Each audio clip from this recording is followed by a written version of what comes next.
पता नहीं ये धमकियां आ रही हैं अमेरिका से। ईरान का जो स्टांस है, मैं तो कभी समझ ही नहीं सकता कि अहमद निजाद टेलीविजन पे आएगा और खुला खुला कहेगा कि पाकिस्तान तुमने इनको पंजशीर में हराया है और हम और तुम्हारे साथ क्या होगा देखोगे, वक्त क्या बताएगा।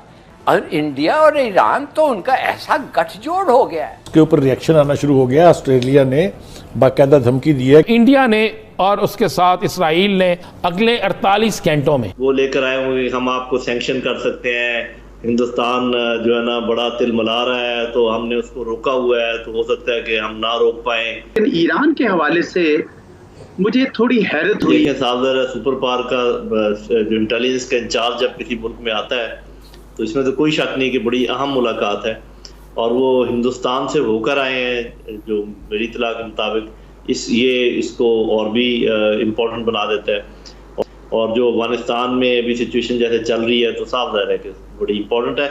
इसमें सिर्फ देखने की ये बात है कि क्या वो लेकर आए हैं और क्या वो ऑफर करने आए हैं जी क्या मांग रहे हैं और क्या क्या दे रहे हैं, क्योंकि ये मेरा अपना ख्याल है कि वो गाजर भी लेकर आए होंगे और एक स्टिक भी लेकर आए होंगे।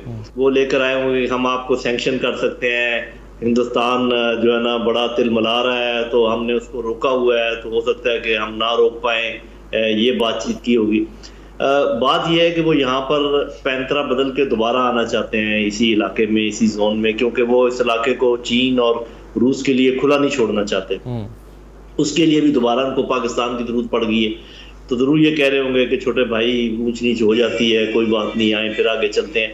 और वो कोई इस किस्म की बातें कह रहे होंगे कि भी हम इन्वेस्ट करेंगे अफगानिस्तान में, बेस हम अपना पाकिस्तान में बनाएंगे, या ये कह रहे होंगे कि ये मजीद चूंकि बहुत सारे मुहाजिरीन के आने का इम्कान है, जो कि इम्कान नहीं है लेकिन वो इम्कान पैदा करना चाहते हैं कि आए यहाँ पर और हम यहाँ पर एक और कैंप बनाते हैं, आपको बहुत पैसे मिलेंगे, आप फिक्र ना करें। और इस किस्म की बातचीत लगती है। और एक ये बात भी होगी जो कि इमीडिएट उनको जरूरत है कि जितने अमेरिकन शहरी रह गए हैं जिनके पास अमेरिकन पासपोर्ट है उनको निकालने में पाकिस्तान मदद करे, क्योंकि उन्होंने तारीफ भी की है कि पाकिस्तान ने पहले भी मदद की है। तो ये तो खैर छोटी बात है, बड़ी बात नहीं है। बड़ी बातें ये हैं जिनका मैं जिक्र कर रहा हूँ कि वो यहाँ पर दोबारा चीन और रूस के साथ मद्दे मुकाबल आने के लिए पैंतरा बदल के पॉलिटिकल फेस लेकर आना चाहते हैं, इन्वेस्टमेंट का फेस लेकर आना चाहते हैं और उसके लिए दोबारा हमारी ज़मीन को इस्तेमाल करना चाहते हैं मेरे अपने अंदाजे में। लेकिन मेरा अपना ख्याल ये है कि हमारी लीडरशिप अभी बहुत चुकन्ना है, सब कुछ समझ चुकी है। ज़रूर उन्होंने उनकी बात सुन ली होगी तहम्मुल के साथ, बिल्कुल वो नहीं कहा होगा एब्सोल्युटली नॉट, लेकिन छोटा सा नो उनके कान में जरूर कहा होगा, ये मेरा अंदाजा है। ईरान के हवाले से मुझे थोड़ी हैरत हुई है उनके पंजशीर के ऊपर भी बयानात के हवाले से और दूसरी तरफ से भी। मेरा यह ख्याल था कि तालिबान के साथ वो अच्छे राब्ते में हैं और ये मैं तवक्को नहीं कर रहा था, मुमकिन है कहीं कोई कम्युनिकेशन गैप आया है, वरना आईसिस का जो क़याम अफगानिस्तान में है उस पर सबसे ज़्यादा परेशानी अमेरिका के बाद ईरान को थी, क्योंकि उनके लिए टू फ्रंट सिचुएशन थी, उधर इराक में भी और इधर से भी, इसलिए उन्होंने तालिबान से हमेशा रवाबित रखे थे।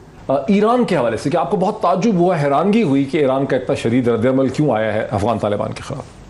जी, मुझे ये लगता है कि कहीं कम्युनिकेशन गैप है किसी किस्म का, और क्योंकि ईरान का खित्ते के ममालिक के साथ चलना बहुत ज़रूरी है और मुझे उम्मीद है तवक्को करनी चाहिए कि हमारी हुकूमत और बाकी जो खित्ते के ममालिक हैं वो ईरान के इन मामलात को और इनकी रिजर्वेशंस को, तहफ़्फ़ुज़ात को ज़रा गौर से देखेंगे।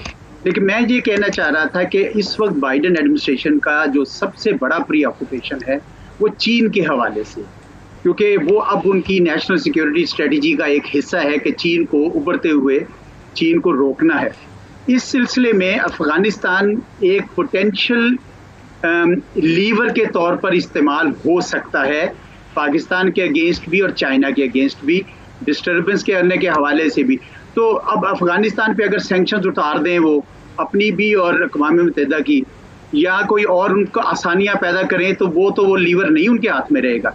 बल्कि मैं तो ये देख रहा हूँ कि ना सिर्फ ये मामलात को आगे बढ़ाएंगे, तंग करेंगे, बल्कि ये मुमकिन है कि पाकिस्तान के हवाले से भी कि भाई आप इनको क्यों रिकग्नाइज कर रहे हैं, उन लोगों को जो सैंक्शंस में हैं, आपके लिए भी मसाइल खड़े हो सकते हैं।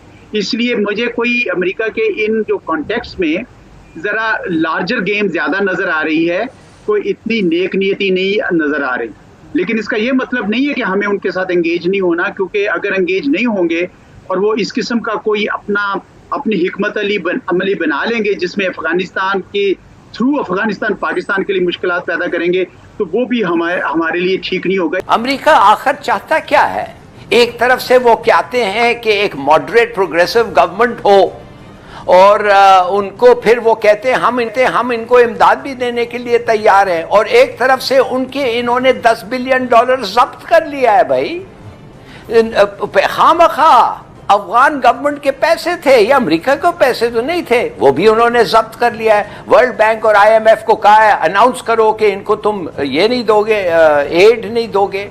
वो एक तरीके से वो दिखाना चाहते हैं कि देख पता नहीं ये धमकियां आ रहे हैं अमेरिका से कि फिर हम वापस आ जाएंगे। वो लिंडसे ग्रेहम कहता है कि फिर भी वह वापस आ सकता है अमेरिका। ईरान का जो स्टांस है, मैं तो कभी समझ ही नहीं सकता कि अहमद निजाद टेलीविजन पे आएगा और खुला खुला कहेगा कि पाकिस्तान तुमने इनको पंजशीर में हराया है और हम और तुम्हारे साथ क्या होगा देखोगे, वक्त क्या बताएगा। ये भाई एक सबूत तो लाओ, एक ड्रोन जो तुम कह रहे हो हमारे इस्तेमाल हुए हैं उनके पिक्चर्स तो दिखाओ, एक जेन्युइन एयरफोर्स प्लेन का दिखाओ, एक पाकिस्तानी का शक्ल तो दिखाओ। ये क्या हो रहा है? ये इंडिया और ईरान तो उनका ऐसा गठजोड़ हो गया है। ये सब कुछ उन्होंने सब दो ममालिक के खिलाफ कि उनका रास्ता रोकने के लिए और एक ऐसा माहौल पैदा करने के लिए कि दुनिया में अफगानिस्तान को ना माने। नंबर 1 तो चाइना उनका टारगेट, उसके बाद पाकिस्तान टारगेट, क्योंकि चाइना की इन्वेस्टमेंट उन्हें नजर आ गई वहां पे होने से सेंट्रल एशिया का रास्ता खुल जाएगा। तो इंडिया ने और उसके साथ इसराइल ने, खुद अफगानिस्तान के कुछ लोगों ने जो भाग चुके हैं, इन सब ने अमेरिका भी तो पसे-पुष्ट होगा ना। अमेरिकी सदर जो बाइडेन भी तो कहते ही हैं कि अब चाइना जो है वो सबसे पहले तस्लीम करेगा। हमें पता चल रहा है कि चाइना वहां पे, अमेरिका तो पीछे नहीं, अमेरिका तो नंबर 1 है, लेकिन वो इस तरीके से काम कर रहा है कि जहां पे इसराइल होगा वहां पे कौन होगा, जहां पे रा होगी वहां पे अमेरिका भी होगा, जहां पे मुसाद होगी वो अमेरिका की होगी, वो CIA के बहुत से लोग इसमें मौजूद होंगे, दाइश के पीछे खड़े होंगे, दाइश के साथ खड़े होंगे, दाइश को लेके चलने वालों में खड़े होंगे। ये सारी एक तैयारी है। मैं आपको ये भी आज खबर में एक ब्रेक कर दूं, अगले 48 घंटों में मुतवक्को है कि मज़ाहमती इत्तेहाद की तरफ से कोई ऐसी कार्रवाई हो जाए कि जिससे अफ़गानिस्तान के अमन में खलल पैदा किया जाए, जिससे ये कहा किया जाए कि जी हम जो हैं यहाँ पे मौजूद हैं। देखिए अभी उनके कुछ लोग तो मौजूद हैं, छुपे हुए हैं, साइडों पे हैं, किसी और की उन्होंने अपनी शराहत को तब्दील कर लिया है, लेकिन वो सारा कुछ ये कर रहेंगे और ये करने की तैयारी हो रही है। ये भी तो एक नई उबूरी हुकूमत के लिए टेस्ट केस है ना, जो दिफा के लिए, सिक्योरिटी के लिए नामजद किए गए, उनके लिए भी तो ये टेस्ट केस ही होगा। देखिए ऐसा अगर तो ना दुश्मन बिल्कुल सामने, या दुश्मन बिल्कुल सामने खड़ा होकर लड़ रहा हो, पंजशेर में दुश्मन ला रहा था, ये गए इन्होंने फतह कर लिया।